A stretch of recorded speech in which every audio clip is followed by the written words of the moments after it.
le récit de la Passion selon saint Marc commence à Béthanie. Il y a cette femme qui entre et qui brise un parfum d'un grand prix. Et puis il y a cette réaction de certains disciples. L'évangile de Jean nous apprendra qu'il s'agit en réalité de Judas, qui disent « mais c'est un gaspillage ». Et il faut bien voir, c'est vrai, ce qu'il y a de apparemment choquant dans cette scène. Pourquoi est-ce qu'on a brisé ce parfum si cher? Comme disent certains disciples, en réalité Judas, on aurait pu vendre ce parfum pour le donner aux pauvres. Pourquoi ce gaspillage? Et Jésus accepte ce geste. En réalité, il y a quelque chose qui nous enseigne, qui nous permet d'entrer dans la passion. D'ailleurs, Jésus le dira lui-même, c'est pour ma sépulture qu'elle a fait ce geste. Donc c'est un geste qui nous donne toute l'intelligence, qui nous permet d'entrer dans la passion.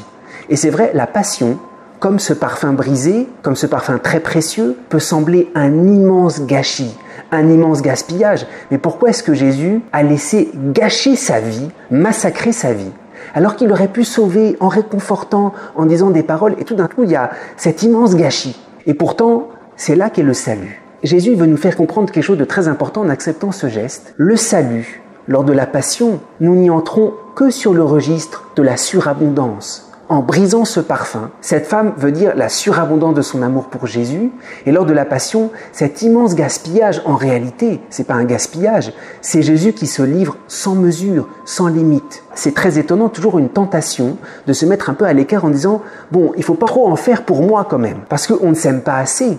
Parce qu'on ne voit pas combien on a de la valeur aux yeux de Jésus. La passion, c'est un immense gaspillage, mais en réalité, c'est un don sans limite, où Jésus veut nous montrer la valeur qu'on a. Alors il est prêt à tout dépenser, c'est pour nous qu'il dépense tout.